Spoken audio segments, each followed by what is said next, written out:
L'Apocalypse, le livre le plus controversé de la Bible. À l'intérieur de ces pages, on y prédit la fin du monde. S'agit-il d'une prophétie de catastrophe à venir ou bien du récit d'événements anciens? La réponse se trouve cachée dans ces textes sibyllins. S'agit-il d'un code qui ne demande qu'à être décrypté ou bien d'une énigme à jamais insoluble? Quel est donc le secret de l'Apocalypse?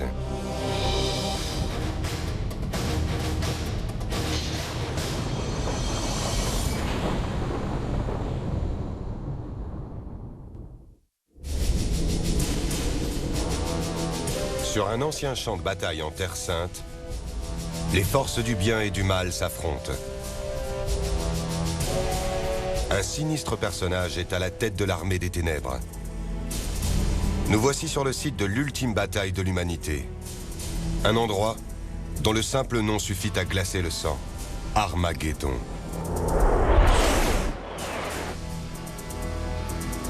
Ce scénario ne nous vient pas d'Hollywood, mais de l'Apocalypse, le dernier livre de la Bible. 2000 ans après son écriture, une autre bataille fait rage quant à sa signification profonde. C'est sans conteste le livre le plus controversé de la Bible.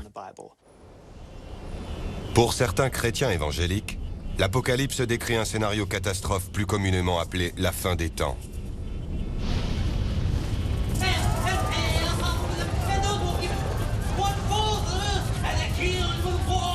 D'après eux, un tel scénario est en train de se produire en ce moment même sous nos yeux. Il se passe tellement de choses en lien avec les prophéties bibliques que j'ai de quoi y consacrer une chronique quotidienne depuis maintenant 4 ans. Je parle d'événements d'actualité et de leur lien avec les prophéties de la Bible. Quand on sait les épreuves terribles qui nous attendent, il est préférable de prévenir les gens et de les aider à se préparer au mieux. Dieu nous raconte l'histoire avant qu'elle ne se produise. Pour la plupart des spécialistes, l'Apocalypse est un pur produit de son époque. Les textes apocalyptiques abordent des problèmes de leur temps. L'Apocalypse du Nouveau Testament parle de problèmes typiquement romains. Ce livre parle des difficultés rencontrées par le monde romain et de l'espoir des chrétiens face aux persécutions de l'époque romaine. Il ne faut pas prendre ce récit de manière littérale, il est avant tout symbolique. L'Apocalypse regorge de symboles, faisant naître une certaine confusion. On se croirait dans un rêve, dans le sens où on trouve de nombreuses images qui n'ont aucun sens. Elles n'ont aucune cohérence. Quand on lit l'Apocalypse, on croise des monstres qui émergent de l'océan, un dragon rouge, un combattant messianique et toutes sortes de fléaux. L'auteur de l'Apocalypse mentionne 7 sceaux, des coupes remplies de la colère divine et une fille de joie chevauchant une bête écarlate. De quoi est-il vraiment question dans l'Apocalypse? Afin de déchiffrer un livre qui pourrait prédire le futur, nous devons d'abord revisiter le passé. Le dernier livre de la Bible a été écrit à la fin du 1er siècle après Jésus-Christ. Il a circulé à travers l'Asie mineure sous la forme d'une lettre à destination des premiers chrétiens.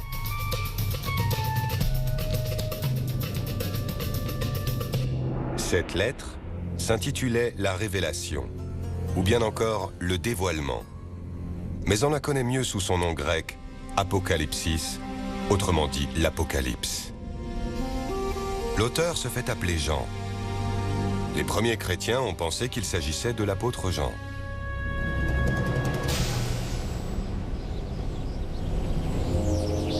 Jean était pêcheur en Judée, jusqu'à ce qu'il ne rencontre Jésus de Nazareth.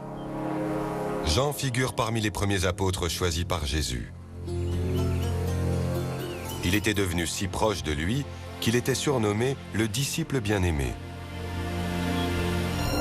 Lors de la crucifixion de Jésus, Jean a été le seul apôtre témoin de la scène.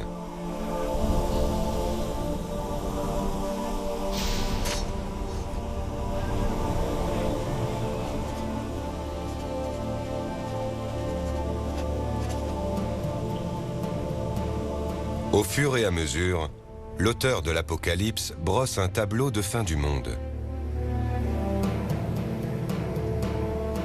Pendant 7 ans, des catastrophes vont s'abattre sur la planète. Des tremblements de terre.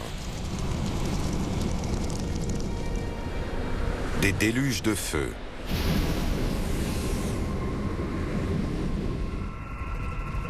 C'est alors qu'un homme charismatique accédera au pouvoir. Il forcera tout le monde, hommes, femmes et enfants, à porter sa marque. 6, 6, 6. Ce système de numérotation lui permettra de contrôler l'humanité et de devenir le maître du monde. Jean l'a surnommé la bête. Les croyants l'appellent l'Antéchrist. On ne le reconnaîtra pas tout de suite, mais je pense qu'il est déjà parmi nous. Les partisans de ce scénario apocalyptique pensent savoir comment les choses vont se dérouler. Au fait de son pouvoir, il déclenchera une bataille finale entre les forces du bien et du mal, l'Armageddon. Il décimera la majeure partie de la population mondiale. Ce sera la fin du monde tel que nous le connaissons.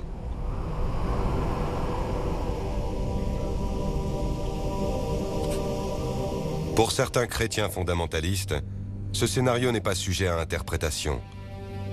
Il s'agit bel et bien d'une prophétie au caractère inévitable. Leur croyance s'appuie non seulement sur l'Apocalypse, mais aussi sur certains passages choisis de l'Ancien Testament. Environ 27% de ce qui est écrit dans la Bible est prophétique. Personnellement, je ne vois pas d'autre façon d'interpréter la Bible que de manière littérale. Dieu a souhaité nous transmettre sa parole, alors ça semble logique qu'il l'ait fait de manière à ce que nous puissions comprendre. La plupart des théologiens chrétiens lisent les textes sacrés de manière moins littérale. Il y a beaucoup de travail de remise en forme et d'interprétation. Il faut le savoir. Parfois, les interprétations vont très loin et n'ont plus grand-chose à voir avec le texte original. La culture populaire voit l'Apocalypse comme un scénario de fin du monde catastrophique, une sorte de prédiction d'événements à venir. Mais pour les savants, le texte doit être remis dans son contexte.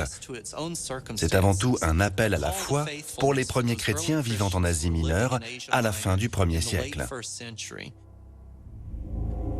Les adeptes d'une traduction plus littérale ne sont pas de cet avis. Et ils citent un autre texte de la Bible dans lequel Jésus annonce la fin du monde, l'Évangile selon Matthieu. Les disciples s'approchèrent de lui à l'écart pour lui demander « Dis-nous quand cela arrivera et quel sera le signe de ton avènement et de la fin du monde ?» Jésus leur répondit « Vous entendrez parler de guerre et de rumeurs de guerre. Il y aura en divers lieux des famines, des pestes et des tremblements de terre. Lorsque vous verrez tout cela, sachez que le Fils de l'homme est proche. » Évangile selon Matthieu, chapitre 24, versets 3 à 33. Les chrétiens qui voient en l'Apocalypse un texte prophétique en cherchent la confirmation dans les gros titres de la presse. Des catastrophes météorologiques, de nouvelles épidémies dévastatrices, des catastrophes naturelles épouvantables et de dangereux fous munis de nouvelles armes de destruction massive.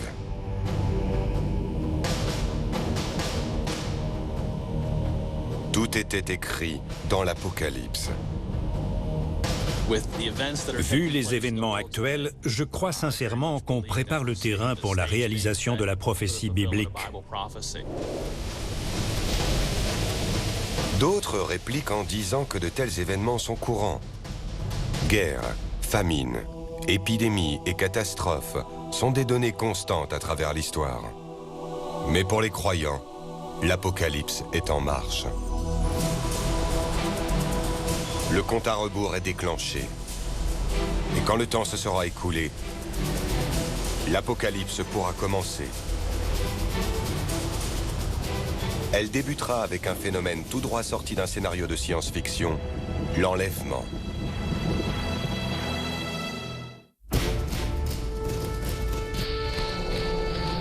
L'univers est peut-être né dans un Big Bang, mais il pourrait bien disparaître dans le silence complet. Seul signe visible, tous les chrétiens de la planète disparaîtront, aspirés dans le ciel en un clin d'œil. Les fondamentalistes qui croient en une apocalypse prochaine appellent ce phénomène l'enlèvement. Tous les croyants encore vivants et encore présents sur Terre vont être enlevés et envoyés en l'espace d'un éclair dans le ciel.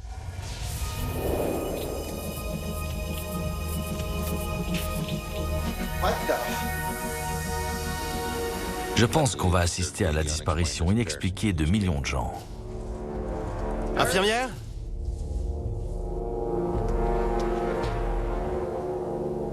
Où est-ce qu'ils sont tous passés?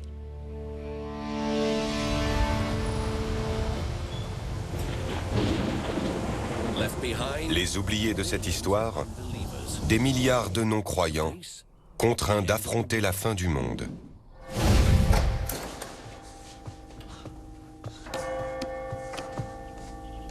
Cette interprétation contrarie la plupart des théologiens.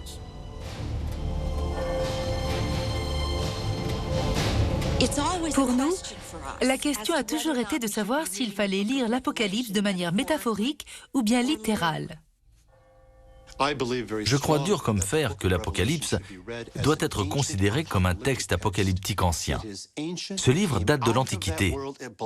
Il appartient à cette époque et il traite des problèmes de ce monde-là.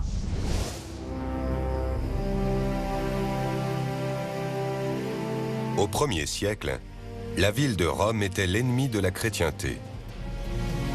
Le plus grand ennemi des chrétiens était l'empereur Néron. Pour lui, les chrétiens étaient des boucs émissaires tout désignés. Après qu'un grand incendie a dévasté la ville de Rome en 64 après Jésus-Christ, Néron a fait porter la faute aux chrétiens.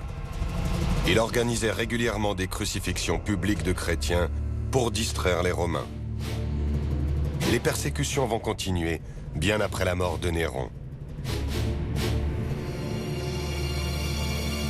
Jean a également été victime d'un des successeurs de Néron, l'empereur Domitien. Jean a été condamné à l'exil au large des côtes turques, sur une petite île de seulement 30 km².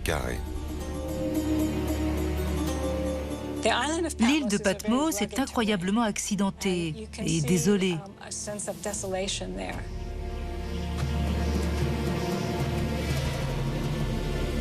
En ces temps très sombres, Jean décide de rédiger un message d'espoir à ses amis chrétiens. 22 chapitres, très courts, relatant une apocalypse dantesque. Jean y annonce le retour du Christ, afin d'anéantir les persécuteurs. Jean souhaitait décrire non seulement la fin des temps, mais plus important encore, la destruction de l'Empire romain.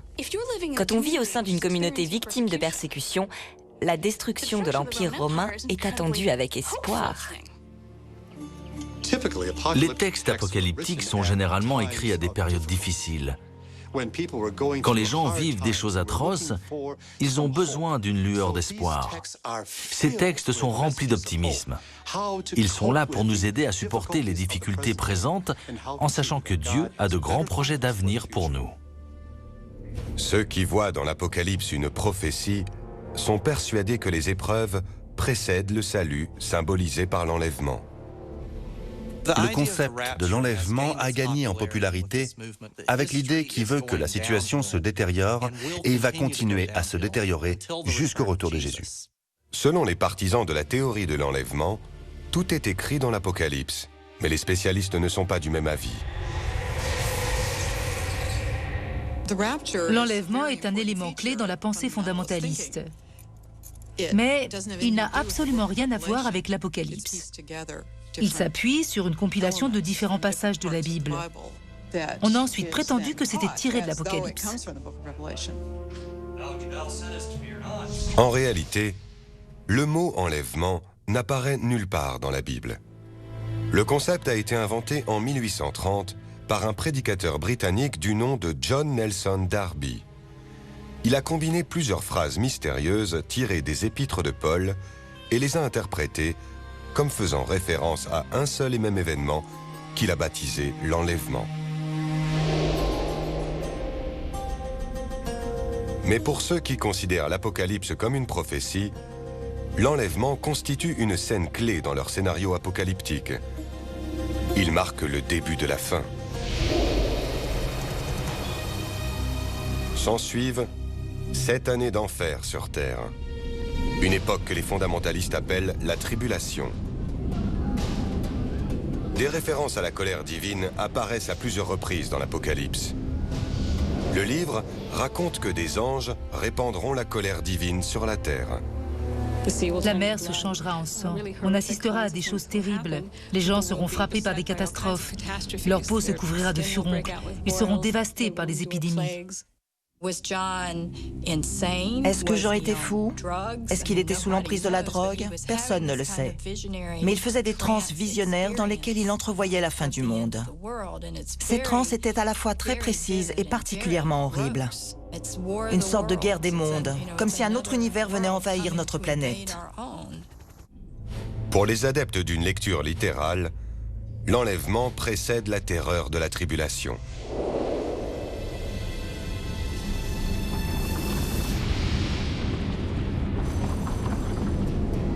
Il y eut un grand tremblement de terre. Depuis que sur la terre il y a des hommes, il n'y eut jamais de tremblement de terre aussi grand. Apocalypse chapitre 16, verset 18.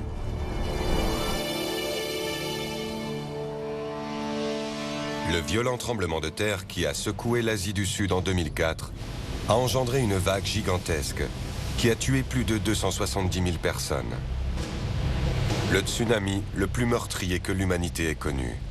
Certains pensent que ce tremblement de terre est annonciateur de grands désastres. Pour d'autres, l'Apocalypse prédit une catastrophe globale provoquée par un objet venu du ciel.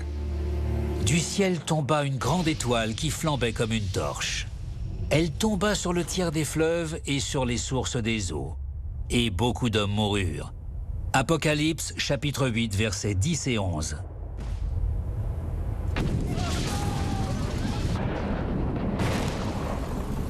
Afin d'étayer leur scénario, les fondamentalistes cherchent des preuves dans les textes sacrés, mais aussi dans la science. Bien que les collisions avec des astéroïdes de grande taille soient rares, ils affirment qu'un gros astéroïde pourrait un jour frapper la Terre.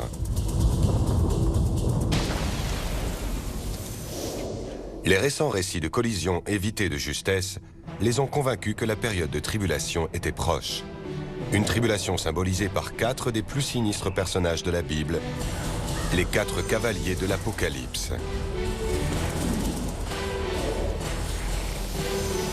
Alors j'ai vu, voici que parut un cheval blanc. Celui qui le montait tenait un arc, une couronne lui fut donnée, et il sortit vainqueur pour vaincre à nouveau. Apocalypse chapitre 6, verset 2.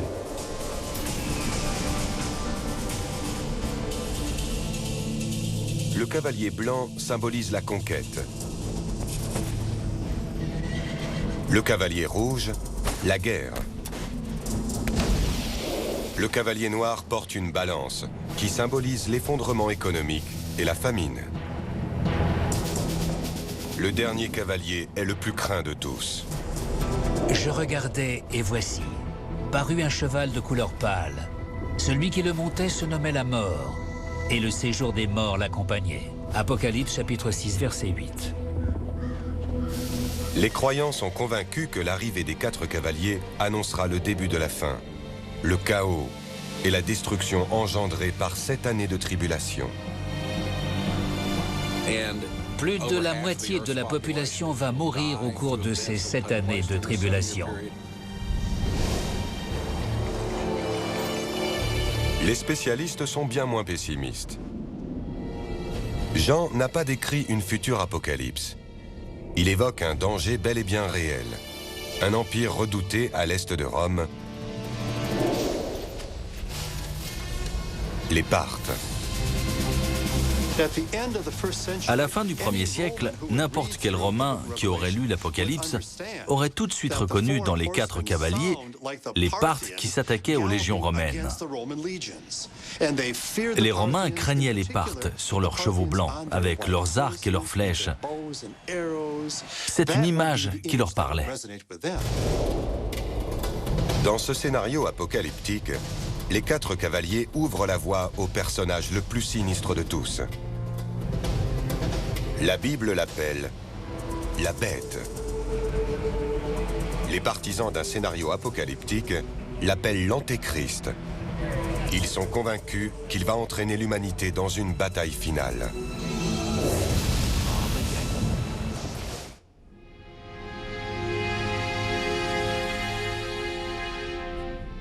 Si l'Antéchrist venait sur Terre, seriez-vous capable de le reconnaître? D'après les croyants, l'Antéchrist aurait l'air d'un ange.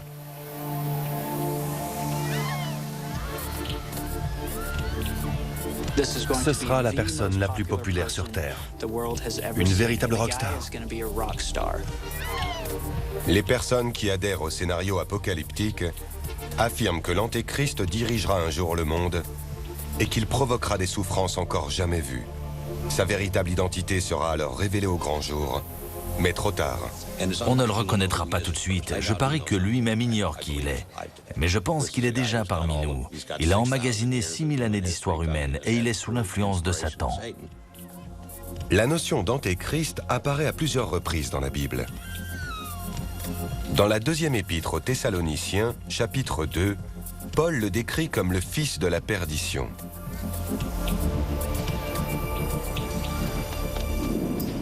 Et dans le chapitre 24 de l'Évangile selon Matthieu, il est question de faux Christ et de faux prophètes. Pourtant, dans l'Apocalypse, le terme Antéchrist n'apparaît à aucun moment. À la place, Jean l'appelle la bête. Alors j'ai vu monter de la mer une bête ayant 10 cornes et 7 têtes, avec un diadème sur chacune des 10 cornes et sur les têtes des noms blasphématoires. Apocalypse, chapitre 13, verset 1. Depuis que l'Apocalypse a décrit la bête, on tente par tous les moyens de l'identifier. Au XIIIe siècle, le pape Innocent III a qualifié le prophète Mahomet d'Antéchrist. Pendant la Réforme protestante, Martin Luther a surnommé le pape l'Antéchrist. Le pape a répliqué en le traitant de fils de Satan. De nombreux dictateurs, de Napoléon à Hitler, ont également été soupçonnés. La notion d'antéchrist est présente dans l'imaginaire de beaucoup de gens. On l'a réduite à une seule personne maléfique, cherchant à instaurer un nouvel ordre mondial. Dans l'Apocalypse, Jean dévoile un indice quant à sa véritable identité. Que celui qui a de l'intelligence calcule le nombre de la bête, car c'est un nombre d'hommes, et son nombre est 666. Apocalypse, chapitre 13, verset 18. 6, 6, 6. Afin de décoder la signification de ce chiffre, certains savants se sont tournés vers la gématrie, une pratique hébraïque ancestrale proche de la numérologie. L'alphabet hébreu est composé de 22 lettres. Chacune d'entre elles possède un équivalent numérique. Les historiens de la Bible ont appliqué la gématrie à des personnalités du 1er siècle. Ils ont découvert une concordance parfaite pour le chiffre 666. 666 correspondait à l'empereur César Néron. Si l'on traduit le nom César Néron du grec en hébreu et qu'on additionne les chiffres de chacune des lettres, on obtient 6, 6, 6. Il était appelé la bête par certains de ses contemporains. Il avait la réputation d'être mauvais, de persécuter les chrétiens et de tuer ceux qui refusaient de s'incliner devant lui. Néron s'est suicidé avant que Jean n'écrive l'Apocalypse. Mais sa réputation lui a survécu. Pour certains savants, 666 est un message codé envoyé par un chrétien exilé. Jean s'en prend en fait au culte impérial romain. Il l'accuse de sacrifier des vies humaines. Certains chrétiens fondamentalistes ne sont pas de cet avis. Pour eux, l'Antéchrist est vivant et il va se servir de sa marque pour prendre le contrôle de l'humanité. Dans leur scénario, l'Apocalypse entraînera le chaos. Pour survivre, chacun devra accepter la marque de la bête, comme le prédit l'Apocalypse.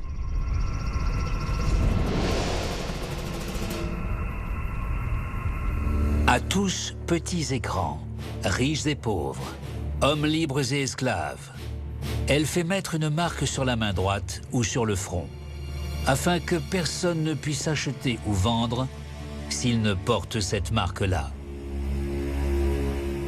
Le nom de la bête ou le chiffre de son nom. Apocalypse chapitre 13, versets 16 à 17. À l'époque de Jean, de telles marques n'étaient pas le fruit de l'imagination. Elles existaient bel et bien. Dans l'Antiquité, on utilisait des marques pour identifier les individus, par exemple les soldats ou les esclaves. Les techniques d'identification ont beaucoup évolué depuis l'époque de Jean. Il est tout à fait possible qu'il utilise la biométrie, les scanners ou les puces sous-cutanées pour imposer sa marque. Si j'avais le moyen de supprimer votre numéro de sécurité sociale, vous seriez socialement mort. Vous ne pourriez plus ouvrir un compte en banque ou trouver du travail. Vous ne pourriez plus rien faire. C'est comme ça que s'y prend la bête pour exercer son pouvoir. Qu'est-ce qui se passe? Vous avez un souci? Circulez. L'Apocalypse décrit comment l'Antéchrist apparaîtra, mais ne précise pas quand. Ceux qui croient en ce scénario apocalyptique sont persuadés qu'il est déjà parmi nous. Tous les signes convergent vers notre génération. Ça ne peut être les générations précédentes ni les suivantes. Ils s'appuient sur ce qu'ils prennent pour un signe biblique, le retour du peuple élu sur leur terre natale, Israël. Ce qu'a dit Ézéchiel, c'est qu'au cours des derniers jours, Dieu reconstituerait Israël et ramènerait les gens sur la terre dont ils avaient été expulsés 2520 ans plus tôt. En 1948, la nation d'Israël renaît de ses cendres. C'est à ce moment-là qu'a commencé le compte à rebours pour la dernière génération. Les croyants estiment que l'Antéchrist va prendre le pouvoir en Israël. Il occupera un sanctuaire disparu qui ne demande qu'à revivre. Le grand temple de Jérusalem. Ce temple a été construit par le roi Salomon en 950 avant Jésus-Christ. Pendant 4 siècles, il a été le lieu de ralliement du peuple d'Israël. En 586 avant Jésus-Christ, il a été détruit par les Babyloniens avant d'être reconstruit par les Juifs. En 66 après Jésus-Christ, le temple devient le berceau d'une révolte juive contre l'Empire romain. Tout a commencé quand un prêtre juif a refusé de réaliser le sacrifice quotidien en l'honneur de l'empereur Néron. Néron a alors envoyé 2 légions afin d'écraser la rébellion. En 70 après Jésus-Christ, les Romains parviennent à mater la révolte. Ils mettent le feu au temple. Jean et ses compagnons savaient forcément que les forces romaines avaient capturé Jérusalem, brûlé le temple et détruit la ville. Jean devait en vouloir à Rome pour ça.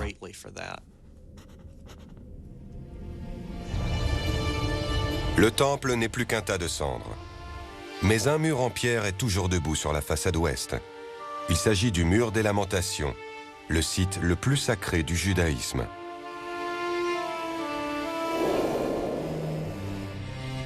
Dans l'Apocalypse, Jean décrit une ville sainte, une nouvelle Jérusalem, construite à l'emplacement du temple détruit. La reconstruction d'un 3e temple était indispensable.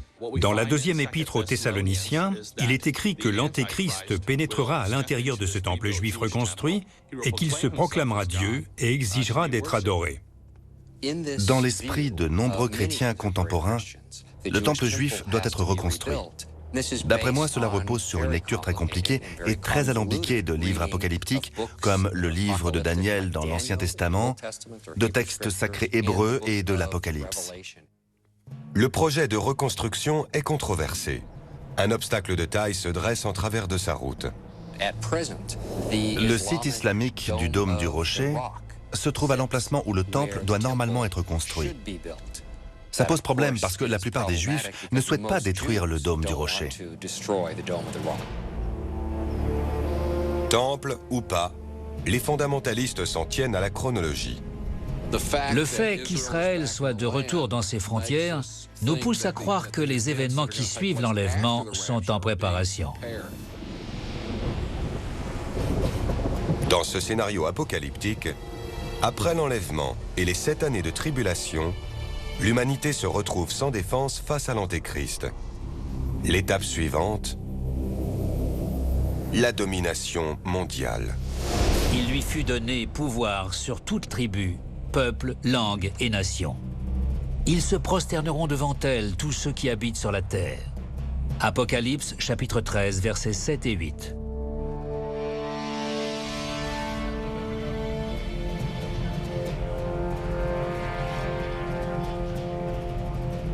L'Antéchrist rassemblera ses armées et se préparera pour la mère de toutes les batailles, un duel entre le bien et le mal. L'affrontement ultime appelé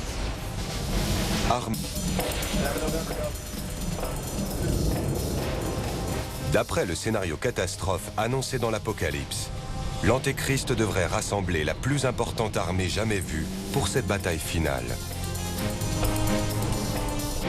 Certains fondamentalistes ont même imaginé la campagne sur une carte. L'Antéchrist va appeler toutes les armées du monde à se rassembler dans une zone délimitée avant de parcourir plusieurs centaines de kilomètres en direction du sud pour attaquer Jérusalem. Les anciens Hébreux appellent cette zone Megiddo.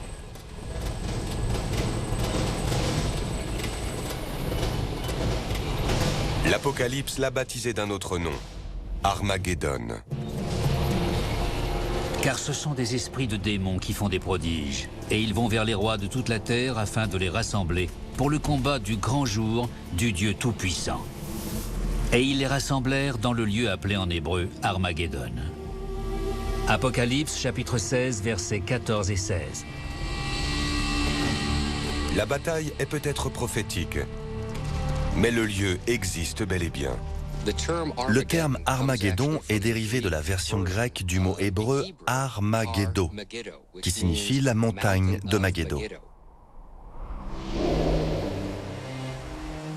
À 80 km de Jérusalem, dans le nord d'Israël, se trouvent les ruines du village de Megiddo. Pendant des millénaires, le village de Megiddo a gardé le passage sur la route commerciale entre les anciens royaumes d'Égypte et d'Assyrie. Pendant des siècles, les gens et les marchandises ont transité le long de cette artère vitale. De même que les armées, Philistins et Israélites, Égyptiens et Perses, Grecs et Romains. Megiddo est sans doute l'un des endroits les plus convoités de la planète. En 1799, Napoléon, en route pour l'Égypte et la Terre Sainte, décide de passer par Megiddo avec l'armée française. La vallée de Megiddo est l'endroit idéal pour une invasion. Napoléon a d'ailleurs dit que toutes les armées du monde auraient largement la place de négocier dans cette vallée. Pour lui, c'était l'endroit idéal. Grâce à l'emplacement stratégique de Megiddo, les Égyptiens ont réussi à tenir tête aux Cananéens en 1479 avant Jésus-Christ. C'est la première bataille de l'histoire. Dans l'Apocalypse, Jean prétend que Megiddo abritera également la toute dernière bataille. Selon les partisans du scénario apocalyptique, une seule force tiendra tête à l'Antéchrist. Un groupe de réfugiés chrétiens et juifs qui aura échappé à l'enlèvement et se sera repenti. Les armées se dirigeront vers le sud pour attaquer Jérusalem. On dit qu'il y aura une grande bataille et que la moitié de la ville sera prise par l'Antéchrist.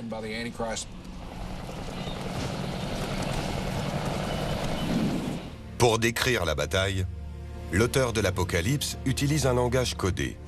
Et ainsi je vis les chevaux dans la vision, et ceux qui les montaient. Les têtes des chevaux étaient comme des têtes de lions, et de leur bouche sortait du feu, de la fumée et du soufre.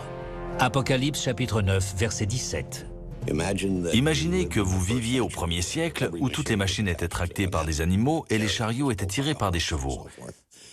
Imaginez maintenant que vous soyez transporté au cœur de la première guerre du Golfe et que vous soyez obligé de décrire la scène en utilisant le vocabulaire d'une personne du 1er siècle. C'est la raison pour laquelle l'Apocalypse semble aussi métaphorique. De cette fumée s'échappèrent sur la terre des sauterelles. Ces sauterelles ressemblaient à des chevaux préparés pour le combat. Des cheveux comme des cheveux de femmes. Et le bruit de leurs ailes était comme un bruit de char à plusieurs chevaux courant au combat. Apocalypse, chapitre 9, versets 3 à 9. Si on regarde une photo d'un hélicoptère Apache surgissant de derrière un talus, c'est exactement ça. Certains fondamentalistes voient même la prophétie d'une apocalypse nucléaire dans les textes cryptiques de l'Apocalypse. Et du puits s'éleva une fumée comme celle d'une grande fournaise. Apocalypse, chapitre 9, verset 2.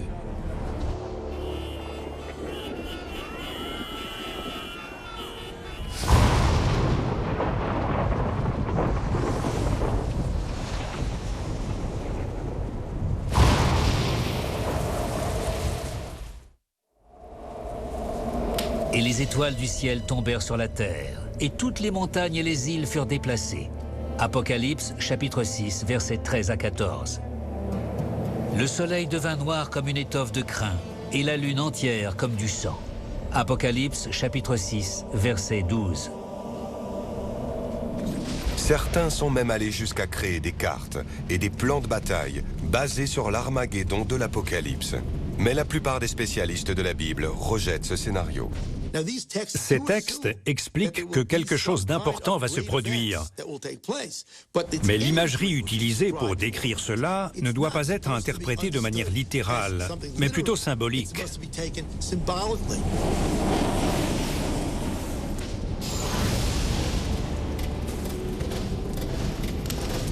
Dans cette version pessimiste de l'Apocalypse, certains y voient une lueur d'espoir. Alors que l'Antéchrist semble proche de la victoire, un miracle se produit. Le ciel s'ouvre et les forces de Dieu descendent sur terre. C'est le tête-à-tête final entre le Christ et l'Antéchrist. Puis je vis le ciel ouvert, et je vis la bête et les rois de la terre, et leurs armées rassemblées pour faire la guerre.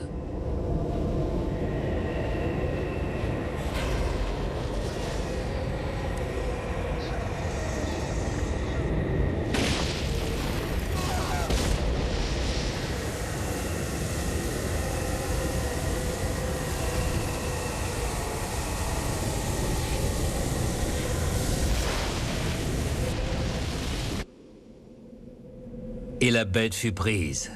Apocalypse, chapitre 19, versets 19 et 20. Après une ère de tribulation, une éternité de paix. Puis je vis un ciel nouveau et une terre nouvelle, car le premier ciel et la première terre avaient disparu et la mer n'était plus. Apocalypse, chapitre 21, verset 1. Ce ciel nouveau et cette terre nouvelle sont une promesse d'éternité. Nous allons entrer dans une période glorieuse qui ne connaîtra jamais le péché ni la cruauté. La plupart des spécialistes sourient à cette évocation, même s'ils en rejettent le scénario. Les gens veulent tellement voir le mal vaincu qu'ils sont prêts à croire à un Deus ex machina, une intervention providentielle. C'est pourquoi on a cette idée d'apocalypse, une sorte de grande guerre qui se déclencherait à la fin des temps et qui rendrait possible la perfection annoncée depuis toujours par la religion. Pour de nombreux spécialistes, l'Apocalypse a été mal interprété depuis le début. L'Apocalypse est extrêmement populaire auprès des gens qui estiment que la fin du monde est proche. Le texte est tellement symbolique qu'il a souvent été adapté aux circonstances dans lesquelles les gens se trouvaient. À chaque fois qu'il se passe quelque chose de grave dans le monde, les gens ont tendance à croire que le moment est venu. En attendant l'arrivée du royaume de Dieu, l'Apocalypse reste sujet à débat. Peut-être parce que la façon dont le livre est écrit est aussi mystérieuse que les faits mentionnés. Même son auteur reste un mystère. On n'a pas la moindre idée de qui a écrit la majeure partie du Nouveau Testament. Il était très courant pour les Juifs et les chrétiens de l'époque d'écrire sous la plume de coreligionnaires célèbres. Les premiers chrétiens croyaient à l'origine que l'Apocalypse avait été écrite par l'apôtre Jean. Jean est également connu pour l'Évangile qui porte son nom. Mais des preuves scientifiques laissent penser qu'un autre Jean aurait pu rédiger l'Apocalypse. Preuve numéro 1, le style.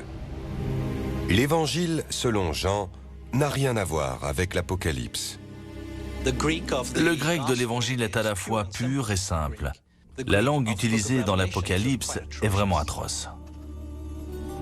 Preuve numéro 2, la chronologie.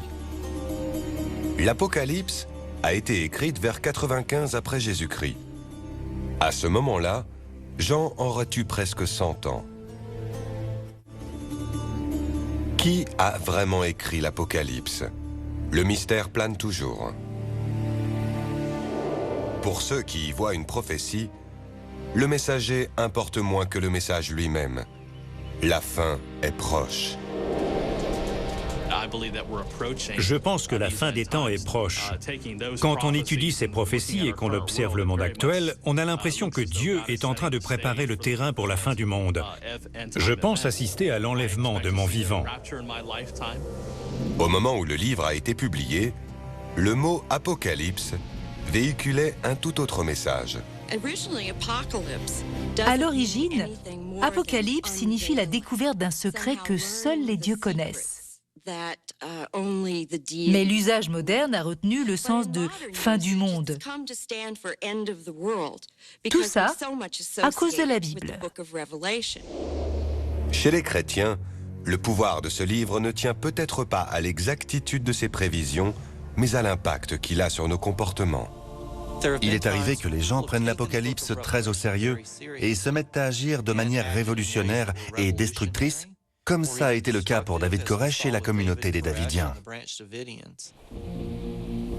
En 1993, près de Waco, au Texas, un groupe de Davidiens mené par David Koresh tient tête au FBI pendant 51 jours. Les Davidiens sont une petite secte chrétienne qui croit aux prophéties catastrophiques de l'Apocalypse. Le siège se solde par un carnage, au cours duquel 80 hommes, femmes et enfants vont perdre la vie. Au XXe siècle, on a assisté à plusieurs scènes de panique. En 1918, on a cru que l'épidémie de grippe espagnole était un fléau biblique en passe de décimer l'humanité. Mais l'épidémie est passée et l'humanité a survécu. Pourtant, de nombreux adeptes de ce scénario catastrophe préfèrent rester sur leur garde. Je crois que le Christ peut revenir à tout moment. Ça m'oblige à faire attention à la façon dont je vis si je ne veux pas être pris au dépourvu. La fin est proche, si l'on en croit ceux qui prennent l'Apocalypse au pied de la lettre. Je pense que nous sommes la dernière génération d'êtres humains avant le retour du Christ. Nous sommes à court de temps, d'espace et d'idées. Nous arrivons au bout. C'est qu'on doit approcher de la fin. Les savants ont une impression de déjà-vu. De tout temps, les gens ont cru à la fin du monde en se basant sur leur propre interprétation de l'Apocalypse. On est entré dans une ère nouvelle après les attaques du 11 septembre et le début de la guerre contre le terrorisme. Une fois encore, les gens se tournent vers l'Apocalypse pour trouver des preuves que la fin est proche. Ce qu'il y a de particulier avec les croyances apocalyptiques, c'est que chaque génération pense être spéciale. Chaque génération pense qu'elle sera témoin de la fin du monde, parce qu'elle vit dans une période corrompue. Sur le plan historique, c'est quelque chose qu'on observe régulièrement. Le problème, quand on prédit la fin du monde, c'est que jusqu'à présent, tous ceux qui l'ont fait, depuis Jean de Patmos jusqu'au 11 septembre, se sont trompés. Pour les érudits, l'Apocalypse est tellement sujette à interprétation qu'elle peut vouloir dire tout et n'importe quoi. Je pense que l'Apocalypse est un peu comme un test de Rorschach. Les gens y voient ce qu'ils sont prédisposés à y voir. S'ils y cherchent des signes de la fin des temps, ils trouveront des corrélations entre les images de l'Apocalypse et leur quotidien. Certains spécialistes croient que les partisans d'une interprétation littérale passent à côté de l'essentiel. Je ne pense pas qu'il s'agisse d'un message de terreur comme les gens semblent le croire. Ce n'est pas un message annonçant la fin du monde.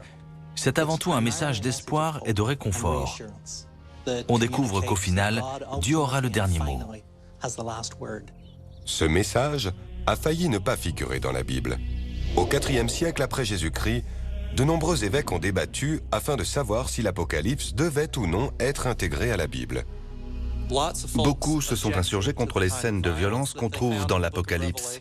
C'était aussi un texte radical d'un point de vue social, très critique envers l'Empire romain. Mais la majorité des pères de l'Église ont accepté que ce livre soit incorporé à la parole divine. C'est ainsi que l'Apocalypse est devenu le dernier livre de la Bible. Les auteurs chrétiens de l'époque avaient peut-être compris quelque chose qui a échappé aux ecclésiastiques. Tout bon livre a besoin d'une fin spectaculaire. Le débat entourant l'Apocalypse n'est pas clos. Pour certains, c'est un triste présage. Pour d'autres, une source d'espoir. Tout dépend si on prend le texte au pied de la lettre ou si on lit entre les lignes. Mais il y a une chose sur laquelle les deux camps se rejoignent. Le débat va continuer à faire rage, et ce, jusqu'à